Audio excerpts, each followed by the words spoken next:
दोस्तों, क्या आपको पता है कि ज़्यादातर न्यू राइडर्स अपनी पहली बाइक गलत चूज़ कर लेते हैं और फिर उनको रिग्रेट होता है।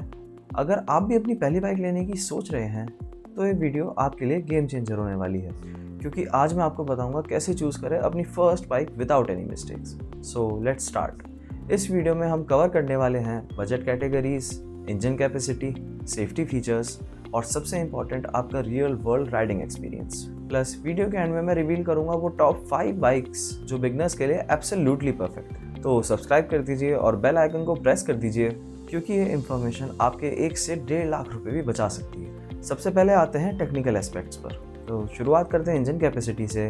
बिगनर्स के लिए 100 सीसी से 250 सीसी की रेंज आइडल मानी जाती है, जिसमें 100 से 150 सीसी बिगनर्स राइडर्स के लिए परफेक्ट है और 150 से 250 सीसी अगर आप हाईवे पर भी क्रूज करते हैं। अब बात करते हैं फ्यूल एफिशिएंसी की। अगर आपका focus lower running cost per है ना, तो आपकी पहली प्रायोरिटी बाइक की माइलेज होनी चाहिए, जिससे आप एटलीस्ट 40 to 60 के MPL तो निकाल ही दो।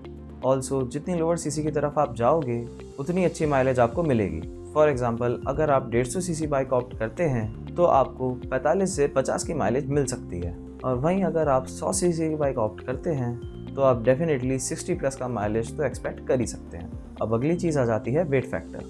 130 से 180 किलो की बाइक्स बिगनर्स के लिए परफेक्ट हैं, क्योंकि ज़्यादा हैवी बाइक्स ट्रैफिक में हैंडल करनी मुश्किल हो जाती है, और आप लोग तो जानते ही हो यार इंडिया में ट्रैफिक का हाल। एंड इसी वजह से आपको बाइक की सीट हाइट का भी बहुत ध्यान रखना है। आपके पैर ग्राउंड पे क्लियरली टच होने चाहिए, ताकि आप ट्रैफिक में स्लो स्पीड में भी आसानी से मैनेवर कर सकें। अब चलते हैं अगले सेक्शन में, जिसके अंदर हम कवर करेंगे सेफ्टी फीचर्स को। भाई मेरा तो कहना यही है कि सेफ्टी के मामले में कॉम्प्रोमाइज़ ना ही करो तो बेटर है। जैसे कि ABS 125 सीसी से ऊपर की बाइक्स में ABS मैंडेटरी है। सिंगल चैनल ABS भी काफ़ी है बिगनर्स के लिए, और डुअल चैनल ABS हो तो बेस्ट है।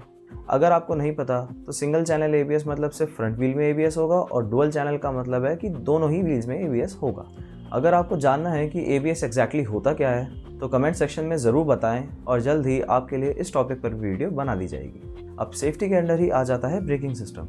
जब आप बाइक्स परचेज करने जाओ तो डिस्क ब्रेक्स को ही प्रेफर करो, ड्रम ब्रेक्स को नहीं, क्योंकि इमरजेंसी सिचुएशंस में disc brakes are far more better than drum breaks.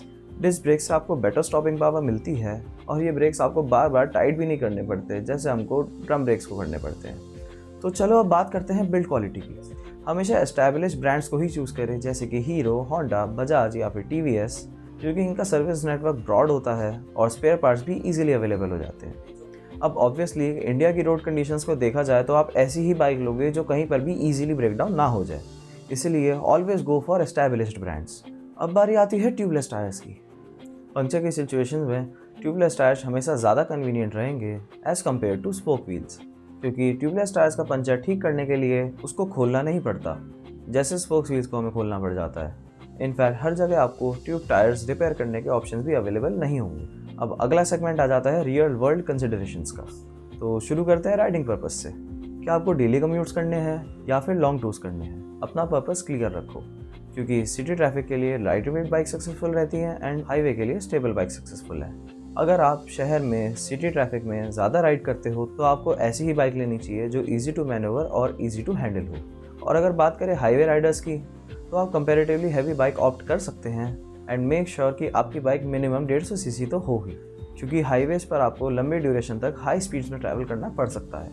भाई सिंपल सा लॉजिक है, जितनी हायर सीसी की बाइक आप लोगे उतना ही कम स्ट्रेस पड़ेगा आपकी बाइक को हायर स्पीड्स में क्रूज करने में। चलो नेक्स्ट पॉइंट पे चलते हैं, जो है रिलायबिलिटी एंड लॉन्जिटिविटी का।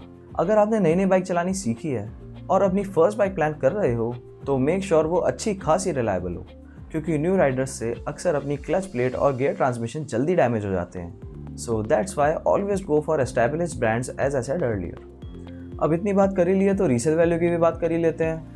इंडियन मार्केट में हीरो, होंडा और बजाज तीनों की ही रीसेल वैल्यू बहुत ज़्यादा है, क्योंकि तीनों कंपनीज का मोटरसाइकिल मार्केट में बहुत बड़ा शेयर है।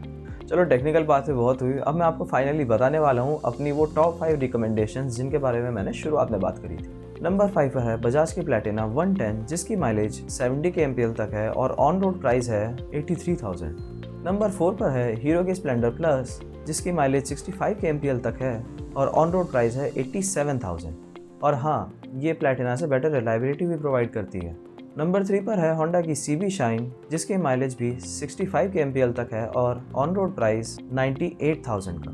भाई इतना प्राइस डिफरेंस इसलिए है क्योंकि इसके अंदर स्मूदर इंजन और बेटर बिल्ड क्वालिटी मिल जाती है अगर हम इसको कंपेयर करें प्लैटिना या फिर स्प्लेंडर से। अब नंबर 2 पर हमने रखी है टीवीएस की अपाचे RTR 160 जिसकी माइलेज 47 kmpl तक है और ऑन रोड प्राइस है 1,15,000 का। And it has all that sporty look that you are looking for and also has better power. अब फाइनली जो बाइक मैंने नंबर 1 पे रखी है वो है रॉयल एनफील्ड की हंटर 350 जिसकी माइलेज 35 kmpl तक है और ऑन रोड प्राइस है 1,60,000 तक। इसको नंबर 1 पे रखने का रीज़न ये है कि ये बाइक अच्छा खासा टॉर्क प्रोवाइड करती है और लाइट वेट भी है। इसी वजह से इसको आप हाईवेज पे ले जाओ, सिटी ट्रैफिक में चलाओ या फिर किसी भी ऑल्टीट्यूड पे ले जाओ, ये बाइक आपको कभी भी निराश नहीं करने वाली। So that is it for today guys. अगर ये वीडियो आपको अच्छी लगी हो तो वीडियो को लाइक करें और शेयर कर दीजिए अपने उन फ्रेंड्स को जो बाइक्स परचेज करने की सोच रहे हैं।